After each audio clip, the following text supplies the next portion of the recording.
CM ವಿರುದ್ಧ ಮುಡಾ ಅಸ್ತ್ರ ಹೂಡಿರುವಂತಹ BJP Congress ಇಂದು ಮೈಸೂರು ಚಲೋಗೆ ರಣಕಹಳೆಯನ್ನು ಮೊಳಗಿಸಿದೆ. ಕಾಂಗ್ರೆಸ್ನ ವಿರುದ್ಧ ಸಿಎಂ ಸಿದ್ದರಾಮಯ್ಯ ರಾಜೀನಾಮೆಗೆ ಪಟ್ಟು ಹಿಡಿದಿದ್ದರೆ ಕಾಂಗ್ರೆಸ್ ನಾಯಕರು ಕೌಂಟರ್ ಅಟ್ಯಾಕ್ ಮಾಡ್ತಿದ್ದಾರೆ.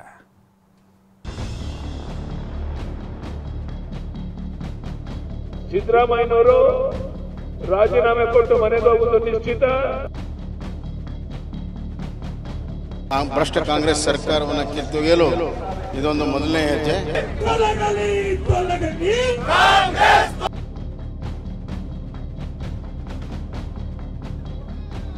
ಸಮರ ರಾಜ್ಯ ರಾಜಕಾರಣದಲ್ಲಿ ಜೋರಾಯಿತು. ಮುಡಾ ಮಹಾಸಮರ.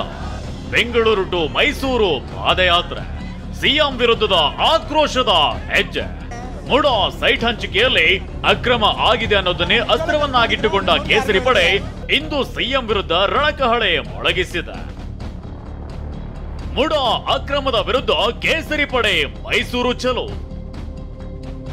ಟಾರ್ಗೆಟ್ ಸಿಎಂ ರಾಜೀನಾಮೆಗೆ ಒತ್ತಾಯಿಸಿದ ದೋಸ್ತಿ.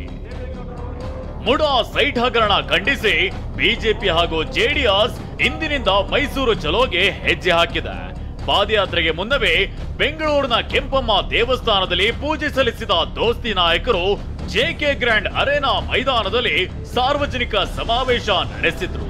ದೀಪ ಬೆಳಗೋ ಮೂಲಕ ಕಾರ್ಯಕ್ರಮಕ್ಕೆ ನಾಯಕರು ಚಾಲನೆ ನೀಡಿದ್ರೆ ಕಹಳೆ ಊದಿ ನಗಾರಿ ಬಾರಿಸೋ ಮೂಲಕ ಪಾದಯಾತ್ರೆ ಆರಂಭವಾಯಿತು.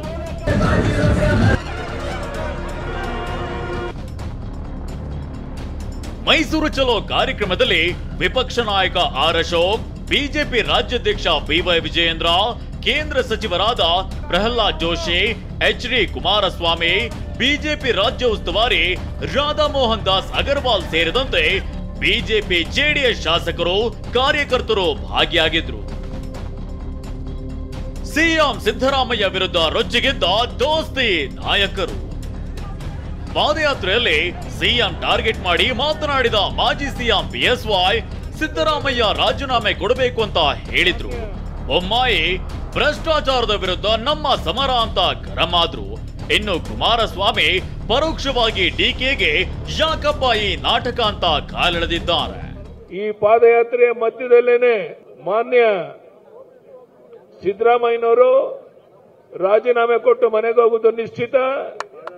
ಭ್ರಷ್ಟಾಚಾರದಲ್ಲಿ ತೊಡಗಿರುವಂತ, ಜನಹಿತವನ್ನು ಸಂಪೂರ್ಣ ಮರೆತಿರುವಂತ, ಲೂಟಿ ಹಗಲು ದರೋಡೆನಲ್ಲೇ ನಿರತರಾಗಿರುವಂತ ಸಿದ್ದರಾಮಯ್ಯನವರು ಗೌರವಯುತವಾಗಿ ರಾಜೀನಾಮೆ ಕೊಟ್ಟು ಹೋಗಬೇಕು ಅನ್ನುವಂತ ಒತ್ತಾಯ ಮಾಡೋಕ್ಕೋಸ್ಕರ ಇಲ್ಲಿ ಬೆಂಗಳೂರಿನಿಂದ ಮೈಸೂರುವರೆಗೆ ಈ ಪಾದಯಾತ್ರೆ ಮಾಡ್ತಾ ಇದ್ದೇವೆ.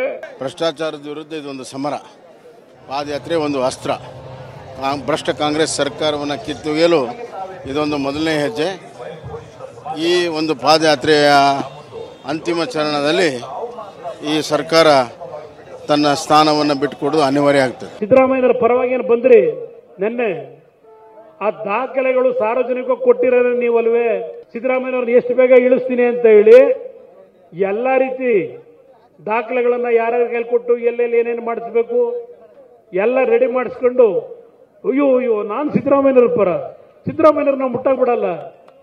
ಈ ಡ್ರಾಮಾ ಎಲ್ಲ ಯಾಕಪ್ಪ, ಇನ್ನೂ ಏನೇನು ನಾಟಕ ಆಡಬೇಕು ಅಂತ ಇದ್ದೀರಿ. ಕೇಸರಿ ಪಾದಯಾತ್ರೆ. ಮೈಸೂರು ರಸ್ತೆಯಲ್ಲಿ ಫುಲ್ ಟ್ರಾಫಿಕ್. ಕೆಂಗೇರಿಯಿಂದ ಬಿಜೆಪಿ ಜೆಡಿಎಸ್ ಪಾದಯಾತ್ರೆ ಶುರುವಾಗಿದ್ದೇ ತಡ ಟ್ರಾಫಿಕ್ ಪೊಲೀಸರು ಒಂದಿಷ್ಟು ಕಾಲ ವಾಹನಗಳನ್ನ ತಡೆದ್ರು. ಪಾದಯಾತ್ರೆ ಸರ್ವಿಸ್ ರಸ್ತೆವರೆಗೆ ಬರೋ ತನಕ ಟ್ರಾಫಿಕ್ ಜಾಮ್ ಉಂಟಾಗಿತ್ತು. ಸವಾರರು ಪರದಾಡುವಂತಾಯ್ತು.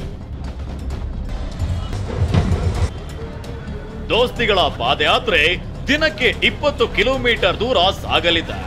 ಇಂದು ಬಿಡದಿಯವರೆಗೂ ಪಾದಯಾತ್ರೆ ನಡೆಯಲಿದ್ದು, ಬಿಡದಿಯಲ್ಲಿ ದೋಸ್ತಿಗಳು ವಾಸ್ತವ್ಯವನ್ನ ಹೂಡಲಿದ್ದಾರೆ.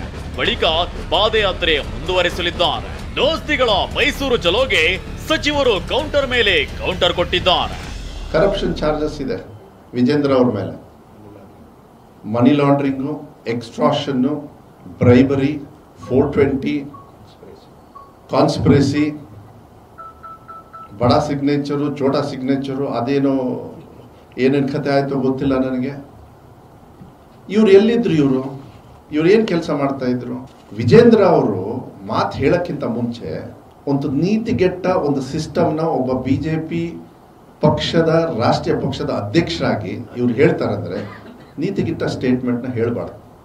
ದಾಖಲೆಗಳು ಮುಂದಿಟ್ಕೊಂಡು ಮಾಡಿ ರಾಜ್ಯಪಾಲರನ್ನ ಮುಂದಿಟ್ಕೊಂಡು ರಾಜಕೀಯ ಮಾಡ್ತೀರಾ ಅಂದರೆ ನಿಮ್ಮ ನಾಯಕತ್ವ ಎಷ್ಟು ಸಮರ್ಥವಾಗಿದೆ ಅಂತ ಗೊತ್ತಾಗುತ್ತೆ. ಕಾನೂನಿನ ಹೋರಾಟ ಮಾಡಬೇಕು ಅಂದರೆ ದಾಖಲೆಗಳು ಬೇಕು, ಜನರಿಗೆ ಕನ್ವಿನ್ಸ್ ಮಾಡಬೇಕು ಅಂದರೆ ದಾಖಲೆಗಳು ಬೇಕು. ಇವತ್ತು ಯಾವುದೇ ದಾಖಲೆಗಳು ಇರಲಾರ್ದೆ ಇವತ್ತು ರಾಜ್ಯಪಾಲರ ರಾಜಭವನವನ್ನು ನೀವು ನಿಮ್ಮ ಪ್ರಾದೇಶಿಕ ಕಚೇರಿಯನ್ನು ಮಾಡ್ಕೊಂಡು ಅವರನ್ನು ದುರುಪಯೋಗ ಮಾಡ್ಕೋತಾ ಇದ್ದೀರಾ ಅಂದರೆ ಎದ್ದು ಕಾಣುತ್ತೆ ನಿಮ್ಮ ನಾಯಕತ್ವದ ಕೊರತೆ. ಬೆಂಗಳೂರಲ್ಲಿ ಮೈಸೂರು ಚಲೋ, ರಾಮನಗರದಲ್ಲಿ ಜನಾಂದೋಲನ. ಒಂದು ಕಡೆ ಬೆಂಗಳೂರಿನಲ್ಲಿ ಮೈಸೂರು ಚಲೋಗೆ ಬಿಜೆಪಿ ರಣಕಹಳೆ ಮೊಳಗಿಸಿದ್ರೆ, ಇತ್ತ ರಾಮನಗರದಲ್ಲಿ ಕಾಂಗ್ರೆಸ್ ಜನಾಂದೋಲನ ಮೂಲಕ ಟಕ್ಕರ್ ಕೊಡೋಕೆ ಮುಂದಾಗಿದೆ.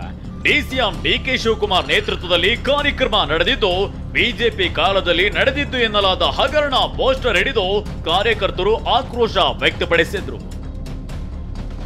ಸಿದ್ದರಾಮಯ್ಯಗೆ ಕಂಟಕ ಇದೆ ಎಂದ ಸಿಎಂ ಅಭಿಮಾನಿ.